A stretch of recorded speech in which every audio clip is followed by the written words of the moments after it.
Hey everyone, welcome to a special edition of Extra Time TV. This is Andres Rokdal and I'm not alone on the set today. I have two guys who have vast experience in the field of refereeing. We have Michael Ragoonath and Clynt Taylor. How are you today? So today we're going to go straight into the topic. Recently in the UEFA Champions League, there was a call that a lot of people are speaking about. Barcelona took on Liverpool, and there's a lot of discussions amongst fans and analysts, but we get to ask actual refs.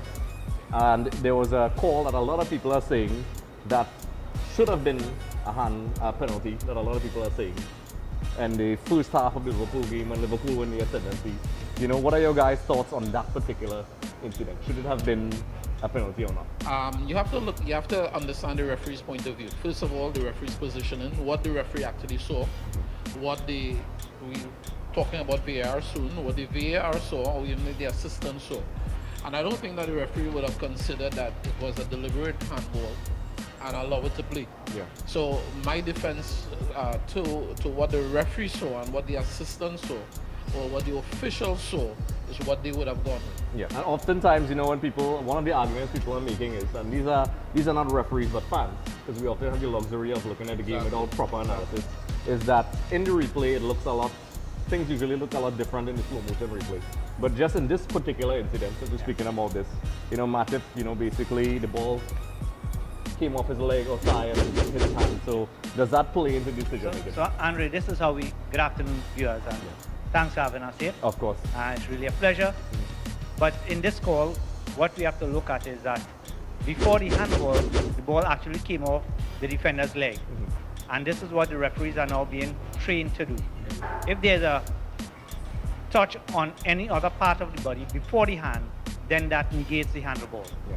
Right? And even with VAR, because the opposing team was asking for, look, ask for VAR, we have VAR in the game, let's ask for VAR.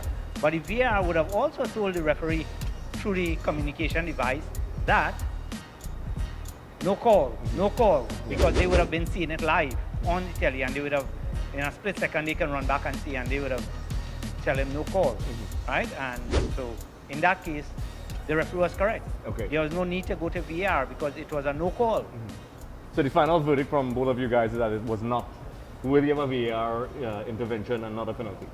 No handball, no VAR. Interesting, because it's very important to hear the process of breaking down these sort of decisions, because it's very easy for fans, as we always say, because we have lots of fans out there who comment very repetitively about penalty decisions on various games.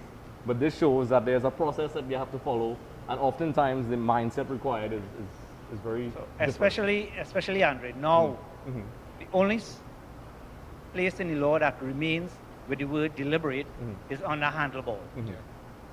Right? And that is the first thing you have to check, whether it was deliberate or not deliberate. Yeah. And then there are some other phrases as referees we have to look at.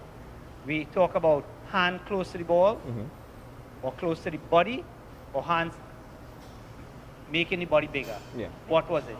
Right? Then we have whether the hand was in a natural position or unnatural position. Yeah. So all these are things the referee must consider before making that call. And if you look at it clearly, it was clearly hand in a normal position. There was no significant movement of the hand to make the body bigger or anything. And as you say, the ball came off the thigh and ricocheted onto the hand. So in our case, no penalty. Because you guys read my mind, because essentially you answered two questions in one day. The natural position, it seems to be a point of contention with referees. I guess you all have standard rules, but a lot of analysts out there, they throw around the word interpretation a lot. Some guys will sit in the same room and say that was not natural. And there's an incident at the World Cup where Perisic had that incident where a penalty was given. Correct. And there was a lot of divisiveness. A lot of people were saying, maybe he's going to have to cut his arms off. Some people are saying things like that. And is that an issue, you guys as refs who deal with this on a daily basis, that the interpretation from various people, because it seems to affect the decision-making process sometimes. What are your thoughts on that?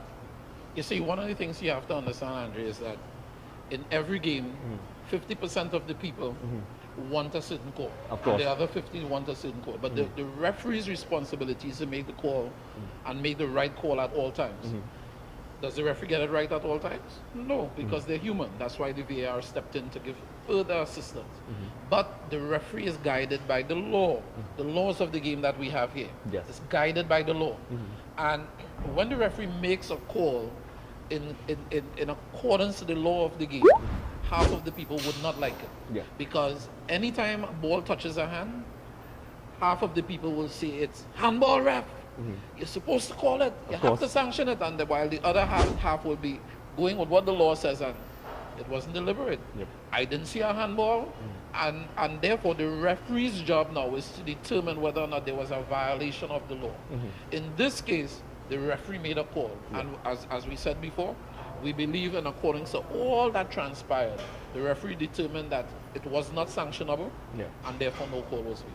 Okay, so in the context of this particular game, your final verdict, no penalty. No call. No call. The call was right. So it was unanimous. I'm not a ref, but I agree with these guys. So with that being said, we're going to head into the second segment. But Andre, just before we go, come 2019, 2020, modification or changes to the laws of the game, handball is massive. Because FIFA have tried now to justify various types of handball. Yeah.